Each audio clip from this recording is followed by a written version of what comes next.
Hello प्यारे बच्चों, बीबी story land में आपका स्वागत है। तो आज की कहानी शुरू करते हैं। कहानी शुरू करने से पहले हमारे चैनल को सब्सक्राइब करें, लाइक करें और शेयर करें।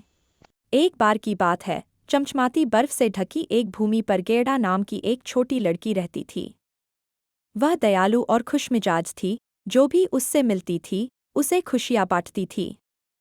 गेड़ा का सबसे अच्छा दोस्त काई नाम का एक लड़का था और वे अपने दिन सर्दियों के सूरज के नीचे एक साथ खेलते और हंसते हुए बिताते थे। एक सर्दियों की शाम जब वे बाहर खेल रहे थे, अचानक हवा में ठंडक भर गई। बच्चे कांपने लगे और उनके चारों ओर धीरे धीरे नाजुक बर्फ के टुकड़े गिरने लगे। लेकिन उन्हें नहीं पता था कि यह कोई साधारण बर्फ नहीं थी। यह बर्फ की रानी का काम था, जो एक शक्तिशाली और रहस्यमयी महिला थी जो बर्फ के महल में रहती थी। जब बच्चे हंस रहे थे और खेल रहे थे तो स्नो क्वीन दूर से उन्हें देख रही थी।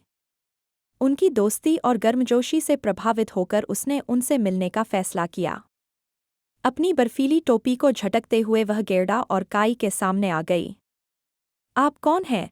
गेड़ा ने आश्चर्य से अपनी आंखें फैलाते हुए पूछा। मैं बर्फ की रानी हूँ, उसने उत्तर दिया। उसकी आवाज़ सर्दियों की हवा की तरह ठंडी थी। मैं तुम्हारे दोस्त काई को अपने बर्फ के महल में ले जाने आई हूँ, जहाँ उसे फिर कभी ठंड या उदासी महसूस नहीं होगी। गेड़ा का दिल डूब गया। वह अपनी सबसे अच्छी दोस्त को खोना नहीं चाहती थी, लेकिन स्नो क्वीन की शक्ति इतनी प्रबल थी कि वह उसका विरोध नहीं कर सकती थी। काई स्नो क्वीन के बर्फीले आकर्षण से मंत्रमुग्ध हो गया और स्वेच्छा से उसके पीछे जमे हुए महल में चला गया। अकेले रह जाने पर गेड़ा को बहुत दुख हुआ।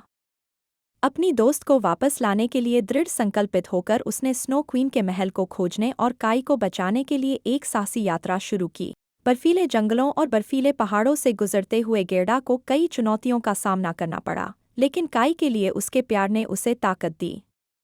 रास्ते में उसे जादुई जीव और दयालु दोस्त मिले जिन्होंने उसकी खोज में मदद की और उसका मार्गदर्शन किया। आखिरकार बहुत लंबे समय के बाद गेड़ा स्नो क्वीन के महल में पहुंची। उसने बर्फीली आकृति का सामना किया और उससे काई को छोड़ने की विनती की। मैं तुम्हें अपने दोस्त को नहीं ले जाने दूंगी, गेड़ा ने बहादुरी से कहा। प्यार और दोस्ती किसी भी बर्फ या हिम से ज्यादा गर्म होती है। गेड़ा के दृढ़ संकल्प और निस्वार्थता से आश्चर्यचकित होकर स्नो क्वीन को एहसास हुआ कि उसने कभी सच्ची दोस्ती की गर्मजोशी नहीं देखी थी। गेड़ा के काई के प्रति प्यार से प्रभावित होकर उसने उसे रिहा करने का फैसला किया। तुम्हारा दिल सोने जैसा है, स्नो क्वीन ने गेड़ा से कहा। अपने दोस्त के लिए तुम्हारा प्यार मेरे पास मौजूद किसी भी जादू से ज्यादा शक्तिशाली है। अपने हाथ की एक लहर के साथ स्नो क्वीन ने काई को आज़ाद कर दिया और साथ में गेड़ा और काई घर लौट आए। उनकी दोस्ती पहले से कहीं ज्यादा मजबूत थी और उन्होंने एक साथ बिताए हर पल को संजोया। उस दिन से स्नो क्वीन का दिल पिघलना शुरू हो गया और उसने दोस्ती और प्यार का सही मतलब सीखा।